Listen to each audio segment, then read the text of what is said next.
जय हिंद साथियों, स्वागत है आपका self study classes with Sumit Jain YouTube channel में। दोस्तों, हिंदी साहित्य में हमने रीतिकाल का विस्तृत अभ्यास कर लिया। ठीक है, रीतिकाल में सभी काव्य धाराएं जो भी थी, रीति सिद्ध थी, रीतिबद्ध या फिर रीति मुक्त, एक जो काव्य धाराएं थी उनके बारे में हमने अध्ययन किया। ठीक है, और इनके बारे में जाना, इनके सारे क्वेश्चन पढ़े, रचनाएं पढ़ी, ये सारी चीज़ें हमने पढ़ ली हैं। अब हमें दोस्तों रीतिकाल का कुछ अभ्यास करना है, जिसमें महत्वपूर्ण जो आपके फैक्ट हैं, जो आपके महत्वपूर्ण बिंदु हैं, उनके बारे में चर्चा करेंगे। ठीक है, आज दोस्तों सबसे पहले हम जानेंगे कि रीतिकाल की सही समय सीमा क्या है। अब आपको पता होगा कि जो आचार्य रामचंद्र शुक्ल जी थे, इन्होंने दोस्तों मध्यकाल को दो भागों में बांटा, उत्तर मध्यकाल और पूर्व मध्यकाल, है ना।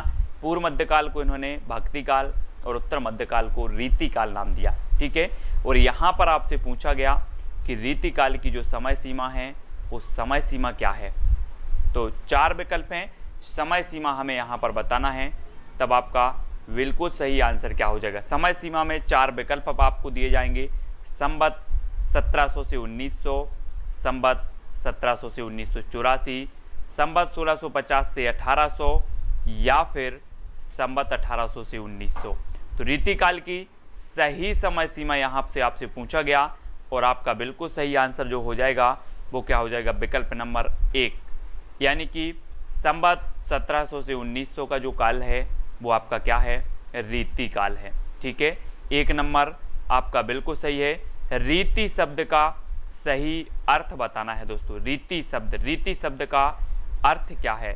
श्रृंगार प्रधान रचना या फिर काव्यांग निरूपण, काव्य रचना की स्वच्छंद पद्धति या अलंकार प्रधान काव्य रचना। तो रीति शब्द का सही अर्थ बताना है। आप लोग पढ़ते हैं रीति काल में रीति शब्द का सही अर्थ क्या है। तो प्रश्न क्रमांक 2 का आपका जो आंसर होगा विकल्प नंबर प्रश्न क्रमांक 2 का, तो रीति शब्द का जो सही अर्थ लिया जाता है दोस्तों, वो लिया जाता है काव्यांग निरूपण, यानी कि बी नंबर आपका बिल्कुल सही है। यानी कि जो काव्यांग है, काव्य के जितने भी अंग हैं, ठीक है, उनका सभी का प्रयोग करना क्या कहलाती है, रीति कहलाती है। काव्य में आपने काव्य के सभी अंगों का आपने प्रयोग किया, वो रीति है। ठीक है, तो काव्यांग निरूपण सी नंबर आपका बिल्कुल सही हो जाएगा। रीतिकाल को श्रृंगार काल किसने कहा? रीतिकाल को श्रृंगार काल कई बार पूछा गया है दोस्तों, और 3 नंबर मैंने आपको कई बार याद भी करवाया है कि विश्व के लोग क्या करते हैं, श्रृंगार करते हैं। श्रृंगार हमारे भारत के लोग ही नहीं करते, पूरे विश्व के लोग करते हैं श्रृंगार। यानी कि रीतिकाल को जो श्रृंगार काल कहेंगे वो कौन कहेंगे? विश्व से आपका बनेगा दोस्तों विश्वनाथ प्रसाद मिश्र, यानी आपका सी नंबर जो है वो बिल्कुल सही हो जाएगा। ठीक है, विश्वनाथ प्रसाद मिश्र ने इसे श्रृंगार काल कहा है, ये चीज़ आपको याद रखनी है। ठीक है, सी नंबर। और अगला क्वेश्चन है, उत्तर मध्यकाल का नामकरण अलंकृत काल किसने किया? उत्तर मध्यकाल का जो नामकरण है वो अलंकृत काल बताना है, ये किसने किया है?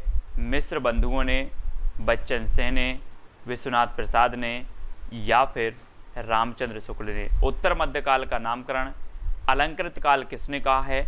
अभी हमने पढ़ा था, विजय जी क्या पढ़ा था कि जो विश्वनाथ प्रसाद जी हैं इन्होंने रीतिकाल को श्रृंगार काल कहा। लेकिन बात करें उत्तर मध्यकाल का नामकरण अलंकृत काल किसने किया, तो सभी लोगों को पता है कि जब हम अलंकार की बात कहते हैं तो अलंकार में यानी कि सब कुछ आ जाता है, जब मिश्रित कर दिया जाता है वो कहलाता है अलंकार। ठीक है, यानी कि मिश्र कर दिया तो मिश्र बंधु, ए नंबर आपका बिल्कुल सही हो जाएगा।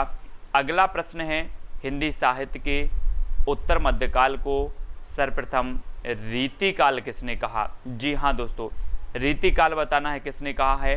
राहुल सांकृत्यायन ने, रामचंद्र शुक्ल ने, राम कुमार वर्मा या फिर मिश्र बंधुओं ने। देखो यहाँ पर क्वेश्चन क्या कर दिया गया, सर्वप्रथम, तो यहाँ से माइंड घूम जाता है कुछ लोगों का, और सही किया कराया गलत भी कराते हैं। तो सर्वप्रथम रीतिकाल किसने माना है? तो ये रामचंद्र शुक्ल जी ने माना है, और आपका जो विकल्प नंबर बी है वो बिल्कुल सही हो जाएगा। ठीक है, बी नंबर आपका बिल्कुल सही होगा। हिंदी साहित्य के उत्तर मध्यकाल को कलाकाल किसने कहा है? हिंदी साहित्य के उत्तर मध्यकाल को कलाकाल किसने कहा है? तो आचार्य रामचंद्र शुक्ल जी ने, पंडित हजारी प्रसाद द्विवेदी ने, या फिर रमाशंकर शुक्ल रसाल ने, या विश्वनाथ प्रसाद मिश्र ने। हिंदी साहित्य के उत्तर मध्यकाल को कलाकाल किसने कहा, यानी प्रश्न क्रमांक 6 का आंसर हमें बताना है। और आपका जो बिल्कुल सही आंसर होगा कलाकाल कहा दोस्तों किसने? रमाशंकर शुक्ल रसाल ने। ठीक है, रमाशंकर शुक्ल रसाल, यानी कि आपका जो विकल्प नंबर डी है वो डी नंबर बिल्कुल सही हो जाएगा। ठीक है, रमाशंकर शुक्ल रसाल, डी नंबर बिल्कुल सही है। रीतिकाल की विशेषताओं के संदर्भ में कौन सा कथन असत्य है? विशेषताओं के संदर्भ में बताना है। विशेषताओं के संदर्भ में 5 का उत्तर आपका दोस्तों है सर्वप्रथम रीतिकाल कहा तो रामचंद्र शुक्ल ने कहा। 5 का उत्तर रामचंद्र शुक्ल आपका सही होगा। ठीक है, और हिंदी साहित्य के उत्तर मध्यकाल को रमाशंकर शुक्ल ने कलाकाल कहा। प्रश्न क्रमांक 7 का उत्तर बताना है। रीतिकाल की विशेषताओं के संदर्भ में कौन सा कथन असत्य है? आपने विशेषताएं पढ़ी हैं रीतिकाल की, असत्य कथन हमें बताना है, तो कौन सा कथन असत्य है? रीतिकाल असत्य कथन बताएंगे। रीतिकाल की प्रमुख भाषा ब्रज है।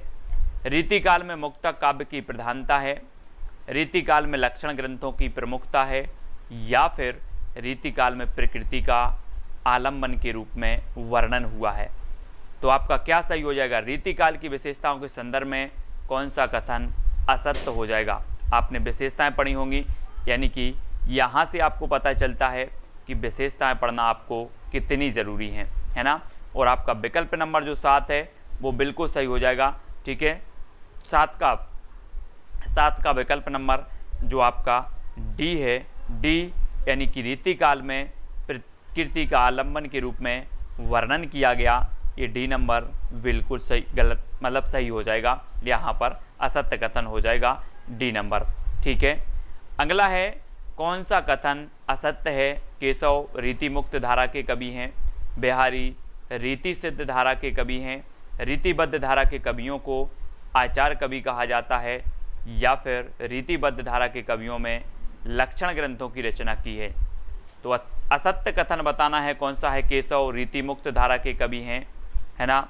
हाँ, प्रकृति का उद्दीपन रूप में वर्णन किया, बहुत बढ़िया खुशबू सोनी जी। कौन सा कथन असत्य है? असत्य बताना है प्रश्न क्रमांक 8 का आंसर। और 8 का आपका बिल्कुल सही आंसर होगा कि कौन सा कथन असत्य है। और यहाँ पर आपने पढ़ा पहला कथन कि केशव रीति मुक्त धारा के कवि हैं, यही कथन आपका क्या हो जाता है दोस्तों? असत्य हो जाता है। असत्य यानी कि जो आपका आ नंबर है वो बिल्कुल सही हो जाएगा, असत्य आपका सही हो जाएगा। ठीक है, ए नंबर। बाकी बिहारी रीति सिद्ध धारा के कवि हैं, बिल्कुल सही है। रीति धारा के कवियों को आचार कवि कहा जाता है, बिल्कुल सही है। रीतिबद्ध धारा के कवियों ने लक्षण ग्रंथों की रचना की, ये भी आपका सही हो जाएगा। डॉक्टर रामकुमार वर्मा ने हिंदी साहित्य के उत्तर मध्यकाल के लिए कौन सा नाम उपयुक्त माना है? दोस्तों, रामकुमार वर्मा के बारे में बताना है। ये वो ही रामकुमार वर्मा हैं जो स्वयंभू को हिंदी का प्रथम कवि मानते हैं। ठीक है, और इनका हिंदी साहित्य का आलोचनात्मक इतिहास इन्होंने लिखा है, और जो कि अधूरा ग्रंथ है, भक्ति काल तक ही उसमें वर्णन मिलता है आलोचनात्मक इतिहास में। और डॉक्टर रामकुमार वर्मा ने हिंदी साहित्य के उत्तर मध्यकाल के लिए कौन सा नाम उपयुक्त माना है? प्रश्न क्रमांक 9 का उत्तर बताना है।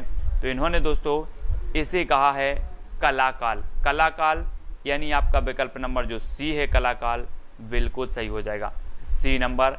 रीति संप्रदाय के प्रवर्तक कौन हैं? बामन हैं, भामा हैं, कुंतक हैं, या फिर दंडी। मैंने पूरे के पूरे संप्रदाय आपको ट्रिक से पढ़ाए हैं, संप्रदाय पढ़ाए हैं। ठीक है, सिद्धांत पढ़ाए हैं। वैसे रीति सिद्धांत के अंतर्गत आता है ना। रीति सिद्धांत, संप्रदाय, दर्शन, ये सारी चीज़ें मैंने आपको याद करवाई हैं ट्रिक से। तो ये तो गलत किसी का नहीं होना चाहिए, है ना। बोले रीति से करवाते हैं, बामन लोग क्या करते हैं? रीति से पूजन करवाते हैं, और ये नंबर सही हो जाएगा। जो भी साथी ट्रिकी वीडियो नहीं देख पा रहे हैं या ट्रिकी वीडियो देखने में उनको कोई दिक्कत हो रही है, तो वो ट्रिकी वीडियो की जो प्लेलिस्ट है वो ज़रूर देखेंगे दोस्तों। 19 वीडियो आपके ट्रिकी वीडियो के लगभग आ चुके हैं हिंदी साहित्य में, जिनमें बहुत सारी आपकी जो स्टडी मटेरियल है वो मैंने कवर किया है। रसास्वाद को सर्वप्रथम ब्रह्मानंद सहोदर किसने कहा है? बहुत ही बढ़िया प्रश्न है। भट्टनायक ने, शंकुक ने, आनंदवर्धन या फिर अप्पय दीक्षित ने? तो किसने कहा है रसास्वाद को सर्वप्रथम? ब्रह्मानंद सहोदर। 4 विकल्प हैं, प्रश्न क्रमांक 11 का उत्तर बताना है। उत्तर क्या हो जाएगा? 11 का आपका बिल्कुल सही आंसर होगा भट्टनायक, है ना। भट्टनायक ने रसास्वाद को सर्वप्रथम ब्रह्मानंद सहोदर कहा है और आपका बिल्कुल नंबर ए नंबर आपका बिल्कुल सही हो जाएगा। ठीक है, ए नंबर आपका बिल्कुल सही है। भंगी भड़िती को किस आचार्य ने विशेष महत्व दिया है? भंगी भड़िती को किस आचार्य ने विशेष महत्व दिया, ये बताना है। कुंतक ने, बामन, मम्मट या फिर क्षेमेंद्र ने? क्षेमेंद्र बताना है, तो जल्दी से बताएंगे। 4 विकल्प हैं आपके सामने।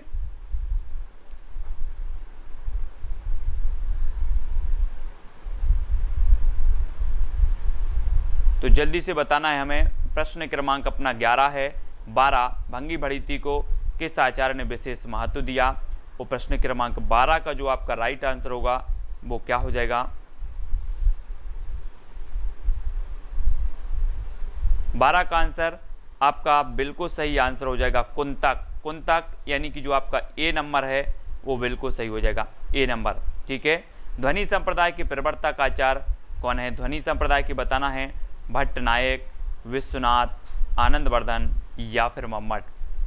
तो ध्वनि संप्रदाय के जो प्रवर्तक आचार्य माने जाते हैं वो कौन माने जाते हैं? प्रश्न क्रमांक 13 का आंसर, और वो माने जाते हैं दोस्तों आनंदवर्धन। ठीक है, आनंदवर्धन यानी कि आपका 1 नंबर बिल्कुल सही हो जाएगा। अब अगला क्वेश्चन है, रीति रात्मा काव्यस ये युक्ति किसकी है? उक्ति बताना है, युक्ति किसकी है? 4 विकल्प हमारे सामने हैं, 4 में से हमें चयन करना है। उत्तर हमारा क्या हो जाएगा वो आपको बताना है।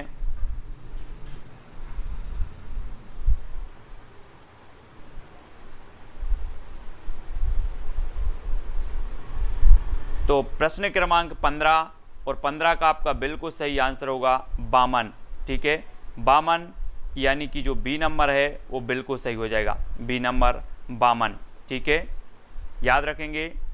और अगला क्वेश्चन देखेंगे दोस्तों, अलंकार को काव्य का प्राण मानने वाले आचार्य कौन हैं? अलंकार को काव्य का प्राण मानने वाले आचार्य बताना है। 4 आंसर हैं, घनानंद, पद्मावत, विहारी या फिर आपका है दोस्तों केशवदास। तो उत्तर क्या हो जाएगा आपका?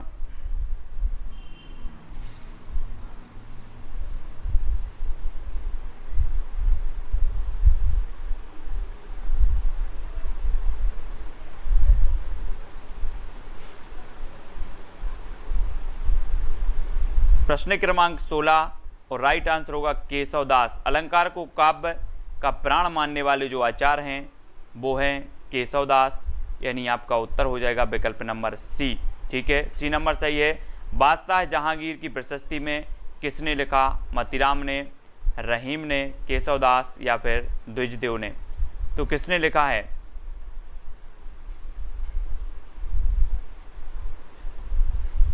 किसने लिखा बादशाह जहांगीर की प्रशस्ति में?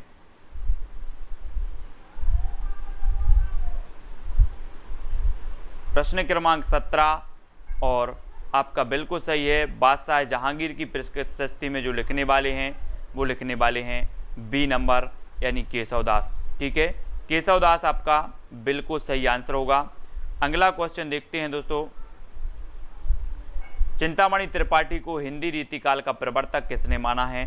4 विकल्प को आपको पढ़कर के उत्तर बताना है। उत्तर आपका क्या हो जाएगा?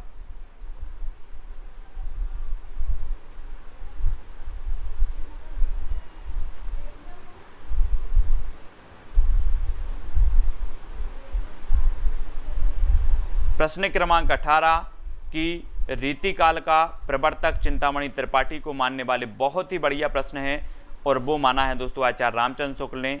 और इनका एक निबंध संग्रह है चिंतामणि भाग 1 और भाग 2, है ना। चिंतामणि, तो चिंतामणि, इनको चिंता ज़्यादा थी रामचंद्र शुक्ल को, और उन्होंने चिंतामणि त्रिपाठी को हिंदी रीतिकाल का प्रवर्तक माना।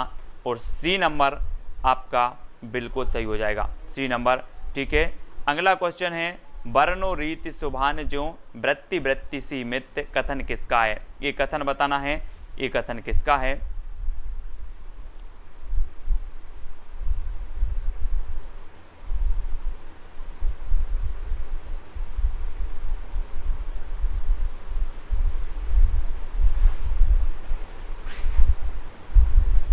तो प्रश्न क्रमांक 19 और 19 का आपका बिल्कुल सही आंसर होगा चिंतामणि। चिंतामणि यानी कि जो 1 नंबर है वो बिल्कुल सही हो जाएगा।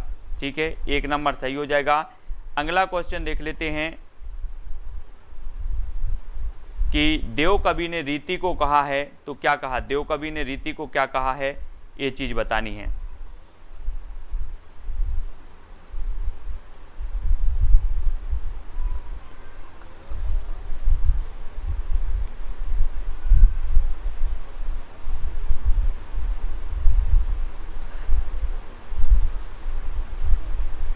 तब देव कवि ने यानी कि जो 20 नंबर है काव्य का द्वार कहा दोस्तों, काव्य का द्वार यानी वी नंबर आपका। देव कवि ने रीति को कहा है काव्य का द्वार। रीति सुभाषा कवित्व की वर्णत बुद्ध अनुसार, उक्त जो है, उक्ति जो है ये किसकी है? रीति सुभाषा कवित्व की वर्णत बुद्ध अनुसार, इसको बताना है आपको कि ये उक्ति किसकी है।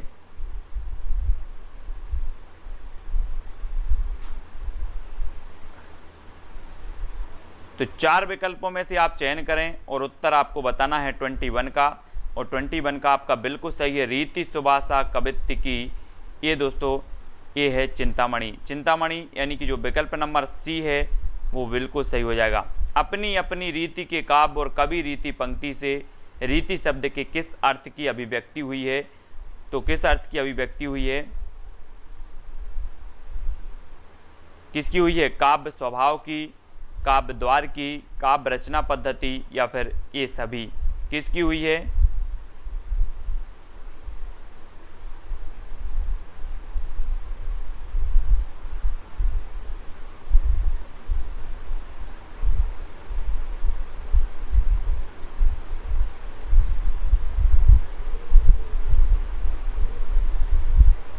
प्रश्न क्रमांक अपना 22 है, और 22 का आपका काव्य रचना पद्धति, सी नंबर आपका बिल्कुल सही हो जाएगा, सी नंबर। ठीक है, अगला क्वेश्चन है दोस्तों हिंदी के प्रथम सर्वांग निरूपक आचार्य कौन है? सर्वांग निरूपक बताना है, प्रथम आचार्य कौन से हैं? तो उत्तर हो जाएगा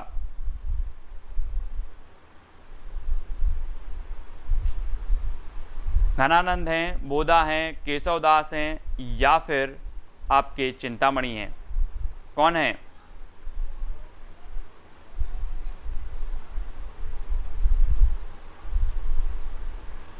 और 23 यानी कि आपका 23 का केशवदास बिल्कुल सही होगा। हिंदी के प्रथम सर्वांग निरूपक आचार्य माने जाते हैं दोस्तों, कौन माने जाते हैं? आपके केशवदास। ठीक है, केशवदास यानी कि जो डी नंबर है वो आपका बिल्कुल सही होगा, डी नंबर। ठीक है, रीतिकाल कवियों को कितनी श्रेणियों में विभाजित किया गया? कितनी श्रेणियों में विभाजित किया है दोस्तों रीतिकाल के कवियों को?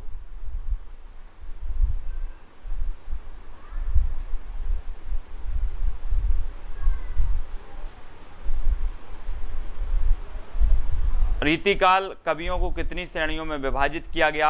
और 24 का आपका बिल्कुल सही आंसर होगा वी, यानी कि 3 श्रेणियों में विभाजित किया गया। बी नंबर आपका बिल्कुल सही हो जाएगा। रीतिकालीन काव्यधारा नहीं है तो कौन सी नहीं है? 4 विकल्प में से हमें चयन करना है कि रीतिकालीन जो काव्यधारा है वो कौन सी नहीं है।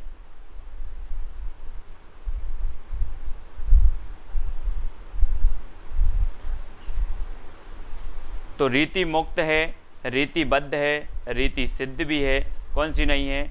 रीति भुक्त। भुक्त यानी कि आपका सी नंबर जो है वो बिल्कुल सही हो जाएगा, सी नंबर। ठीक है, याद रखेंगे। अगला क्वेश्चन देखेंगे, रीति काव्य का प्रमुख विषय क्या है? रीति काव्य का प्रमुख विषय बताना है। तो क्या है प्रमुख विषय?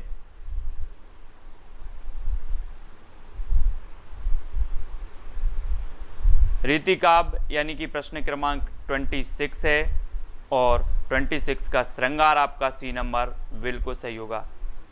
रीतिकाव्य का प्रमुख विषय क्या है? श्रृंगार। ठीक है, श्रृंगार सही हो जाएगा।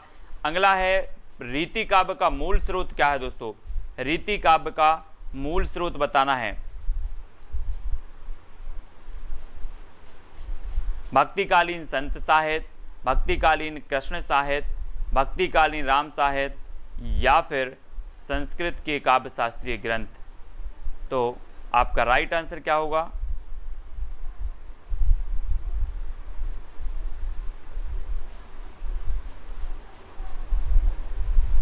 ट्वेंटी 27 का जो राइट आंसर होगा, संस्कृत के काव्य शास्त्रीय ग्रंथ रीति काव्य का मूल स्रोत हैं, यानी कि आपका जो डी नंबर है वो बिल्कुल सही हो जाएगा, डी नंबर। ठीक है, डी नंबर सही है। काव्य शास्त्र की परंपराओं के अनुसार लक्षण ग्रंथों की रचना करने वाले कवि किस काव्य धारा के अंतर्गत आते हैं? किस काव्य धारा की? रीतिबद्ध, रीति मुक्त या फिर रीति सिद्ध। ये चार में से हमें बताना है किस काव्य धारा के अंतर्गत आते हैं दोस्तों। चार में से बताएं, आपका राइट आंसर क्या हो जाएगा?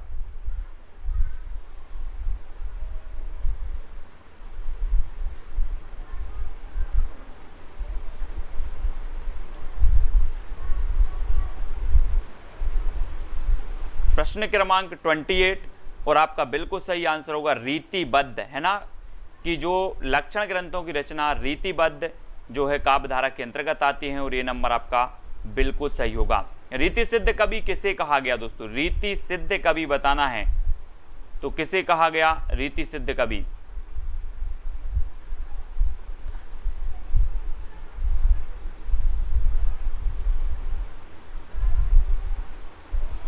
और 29 का आंसर हमें बताना है और 29 का आपका बी नंबर, कि जिन कवियों ने कोई लक्षण ग्रंथ नहीं लिखा किंतु अपने काव्य में रीति परंपरा का अनुसरण अवश्य किया है, और बी नंबर आपका यहाँ पर बिल्कुल सही हो जाएगा। ठीक है, बी नंबर जिन्होंने भी बताया उनका आंसर बिल्कुल सही हो जाएगा। ठीक है, अब अगला क्वेश्चन देख लेते हैं दोस्तों। अगला है रीति काव्य को गुंडेपन और सोहदेपन की हरकत किसने कहा है? गुंडेपन और सोहदेपन की हरकत बताना है, किसने कहा है? तो जल्दी से बताएं।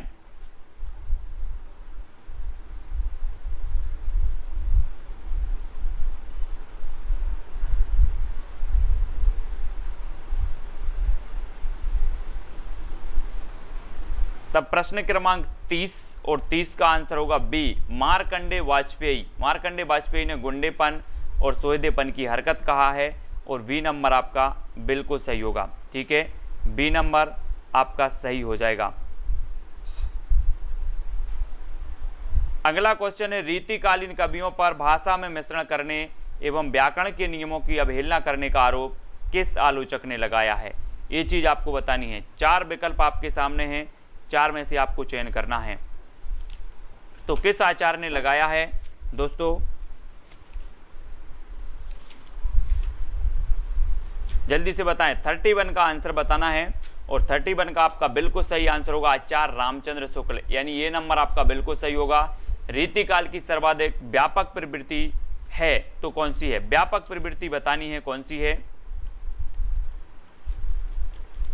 कौन सी है सबसे व्यापक प्रवृत्ति?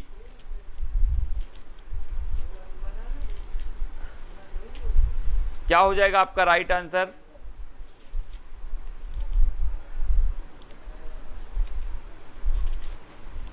प्रश्न क्रमांक है अपना 32 और आपका बिल्कुल सही आंसर होगा रीतिकाल की सर्वाधिक व्यापक प्रवृत्ति है नायिका भेद और श्रृंगार रस विवेचन। ठीक है, अगला क्वेश्चन यहां पर हमें बताना है रीतिबद्ध काव्यधारा के कवि कौन है? रीतिबद्ध काव्यधारा के, रीतिबद्ध बताना है, तो कौन है रीतिबद्ध के? रीतिबद्ध काव्यधारा के कवि हमें बताना है।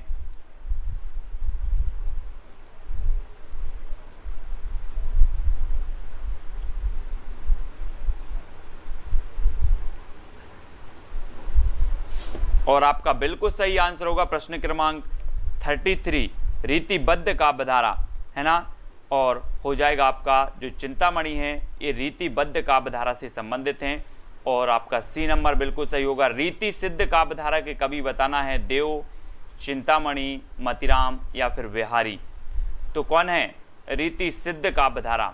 रीति सिद्ध यानी कि आपका 34 का आंसर बताना है। 34 रीति सिद्ध काव्यधारा के कौन हो जाएंगे?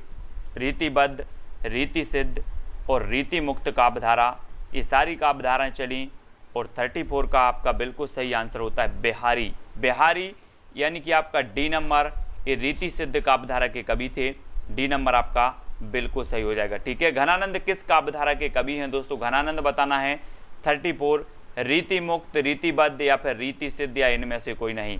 तो आपने पढ़ा है कि जो घनानंद जी हैं, है ना, 35 का आंसर आपका हो जाएगा ये रीति मुक्त काव्यधारा के हैं।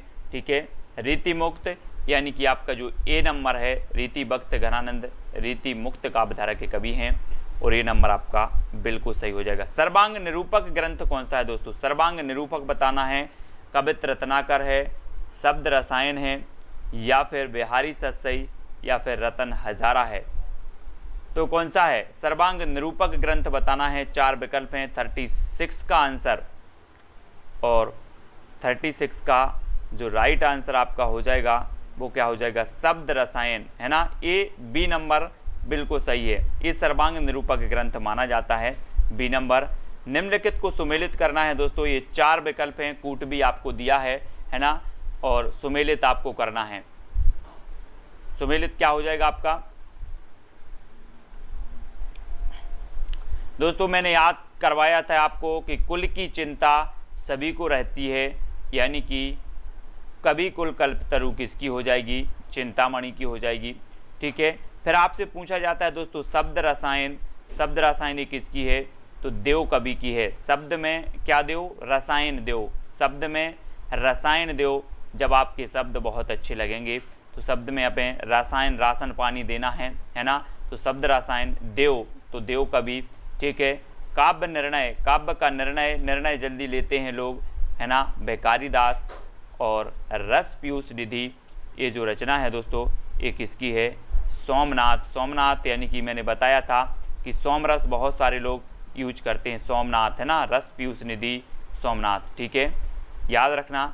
इस प्रकार से आपका कवि कुल कल्पतरु चिंतामणि, शब्द रसायन देव कवि की हो गई, काव्य निर्णय आपकी बेकारी दास की, रस पीयूष निधि ये आपकी सोमनाथ की रचना है। ठीक है, इसको याद रखें। रसिक प्रिया, काव्य प्रकाश, ललित ललाम और रस रहस्य, यहाँ से आपको बताना है। अधिकांश क्वेश्चन दोस्तों इनमें अगर एक आध रचना भी आपको आती है तो क्वेश्चन सही बन जाते हैं। ठीक है, और आपका रसिक प्रिया बताना है। तो रसिक प्रिया के तो सभी को पता है कि रसिक प्रिया यानी केशवदास। ठीक है, केशवदास हैं। और काव्य प्रकाश बताना है दोस्तों। काव्य में हमें क्या करना है? प्रकाश करना है। क्या करना है? प्रकाश करना है। और इसकी चिंता सभी को होनी चाहिए, यानी चिंतामणि। ठीक है, ललित ललाम आपको पता है कि मतिराम। ठीक है, रस रहस्य ये कुलपति मिश्र की है, कुलपति मिश्र। ठीक है, क्योंकि कुल का रहस्य भी रहता है ना, सभी के कुल का अपना अपना रहस्य है, तो कुलपति मिश्र इसके सही हो जाएंगे। तो रसिक प्रिया, केशवदास, काव्य प्रकाश, चिंतामणि, ललित ललाम, मतिराम और रस रहस्य जो रचना है वो कुलपति मिश्र की है, यानी आपका 3 नंबर बिल्कुल सही होगा। कौन सा युग्म असंगत है? कवि प्रिया, बोधा, हित तरंगिणी, कृपाराम, रसराज, मतिराम या फिर भाषाभूषण जसवंत सिंह। तो 39 का आंसर बताना है।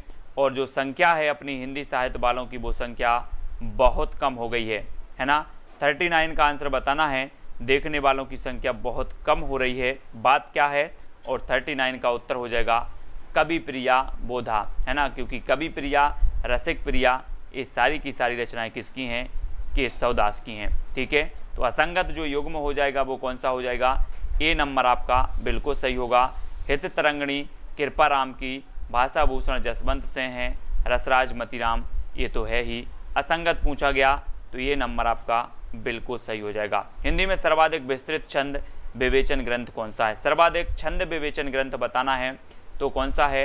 और 40 का आंसर है और आपका बिल्कुल सही आंसर हो जाएगा 40 का छंदोरनव पिंगल, छंदोरनव पिंगल यानी कि जो बी नंबर है वो आपको बताना है, बी नंबर। ठीक है, बी नंबर बताना है दोस्तों। अब एक प्रश्न आपको दिया जाता है कि राम कुमार वर्मा ने, इसका क्वेश्चन आप ढूंढ करके बताएंगे कमेंट में सभी लोग, क्योंकि मुझे भी इसमें डाउट है। राम कुमार वर्मा ने रीतिकाल को जो नाम दिया है वो क्या दिया है, इसका चैलेंज क्वेश्चन है आपके लिए, इसका उत्तर आपको बताना है। राम कुमार वर्मा ने रीतिकाल को नाम क्या दिया है, सभी लोग कमेंट में लिखेंगे, है ना। अपन ने पढ़ा था रमाशंकर शुक्ल रसाल ने कलाकाल कहा है ना। और दोस्तों आपको बताना है कि राम कुमार वर्मा ने रीतिकाल को क्या नाम दिया, रीतिकाल को नाम बताना है ना, क्या नाम दिया है राम कुमार वर्मा जी ने। ठीक है, तो वीडियो को सभी लोग लाइक करेंगे और बहुत सारे लोग आराम से पढ़ते हैं। मैंने पहले भी बहुत सारे वीडियो डाले हैं, लेकिन कई स्टूडेंटों की यही डिमांड रही कि सर बिल्कुल आराम से पढ़ाएं, धीरे धीरे पढ़ाएं, है ना, जल्दबाजी बिल्कुल नहीं है। और जल्दबाजी वाले वीडियो देखना है तो बहुत सारे हैं पहले वाले। ठीक है, कलाकाल दोनों का है, हाँ वही कलाकाल दोनों ने, राम कुमार वर्मा ने भी कहा है और रमाशंकर शुक्ल रसाल ने भी कहा है ना। तो खुशबू जी, लालदास जी, दारसू जी, पिंकी जी, संजय जी, बहुत बढ़िया, रोहित कुमार जी, सविता शुक्ला जी बोल रही हैं रीतिकाल कहा है, और बहुत टाइम, हाँ टाइम तो लगता ही है आंसर देने में। फतेह सिंह जी, ठीक है, टेलीग्राम ऐप में क्विज चल रहे हैं, अच्छा, आशु जी, संतराम, दारसू जी और सोधम जी, नितेश, आशु गोंडवाल जी, आप लोग बहुत सारे टेलीग्राम ग्रुप से जुड़ गए हैं। एकमात्र टेलीग्राम ग्रुप से जुड़ना है जिसमें रवि सर जी चला रहे हैं, है ना, रवि सर जी। बाकी अन्य कोई टेलीग्राम में ऐसे नहीं जुड़ना है, क्योंकि आपकी, ठीक है, जो रवि सर चला रहे हैं आपकी, उसमें ही आपको जुड़ना है। ठीक है, बहुत सारे टेलीग्राम ग्रुप की लिंक आती है, तो जब आप ग्रुप से जुड़ते हो कोई भी ग्रुप से, तो आप उसकी जो है देख लिया करें कि वास्तव में आपके लिए सही है या नहीं है ना। क्योंकि बहुत सारे लोग ऐसे हैं जो लिंक भेज देते हैं ग्रुप की, है ना। तो ग्रुप को देखें और सही स्थान पर सही ग्रुप में आपको जुड़ना है, जहां पर आपकी सुरक्षित हैं, जहां पर आप अपने आप को सुरक्षित महसूस करते। ठीक है, गुंजन यादव जी, फतेह सिंह जी, पिंकी जी और रेखा जी, आर्ट्स, खुशबू जी, यशरत्ती जी, ठीक है, ममता जी, फतेह सिंह जी, सभी लोग वीडियो को लाइक करेंगे। ठीक है, रीना कोमल, ममता जी, ममता एमसी जी, है ना।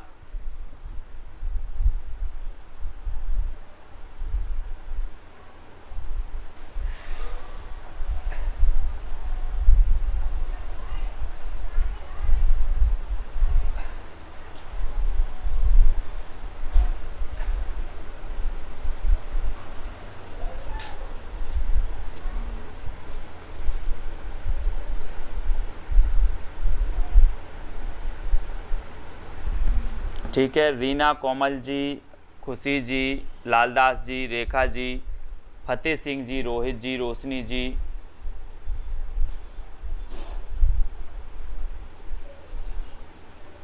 दारसू, रीता जी। ठीक है, मैं ग्रुप में लिंक दे दूंगा, और एक ग्रुप में एक दूसरे ग्रुप की लिंक भी आ गई थी। ठीक है, दूसरे ग्रुप की लिंक भी आई थी हिंदी साहित्य की।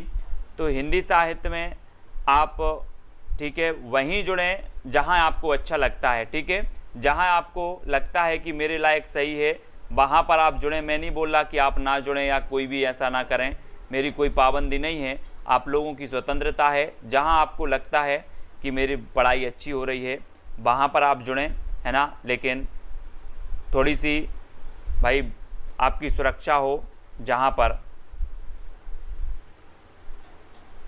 ठीक है। मंजू बाला जी, फतेह सिंह जी, संतराम जी, दारसू जी, सभी को धन्यवाद। सभी लोग वीडियो को लाइक ज़रूर करेंगे। और सुबह वाला जो वीडियो है वहाँ पर दोस्तों मैंने आज तैयार किया है आपका हिंदी साहित्य अकादमी पुरस्कार से जो पुरस्कृत रचनाएं हैं उनका सेकंड पार्ट आज तैयार किया है। जो आपका 1-2 दिन के बाद निश्चित रूप से आएगा, है ना।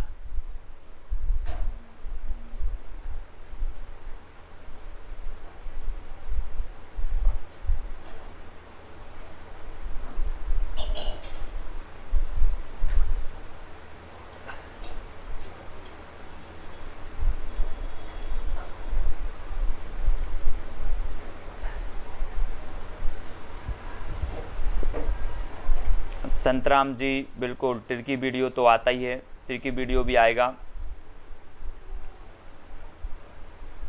हाँ, जॉय सर ही रवि सर हैं, ठीक है।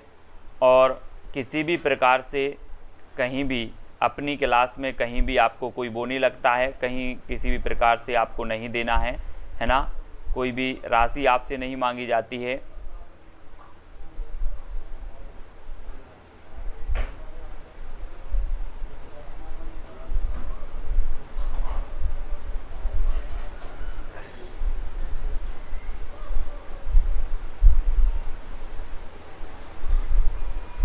ठीक है, तो सभी लोग वीडियो को लाइक करेंगे और जिस भी आप ग्रुप में जुड़ते हैं उस ग्रुप में आप थोड़ा सा सोच समझ के अच्छे से जुड़ें, ठीक है, कहीं भी।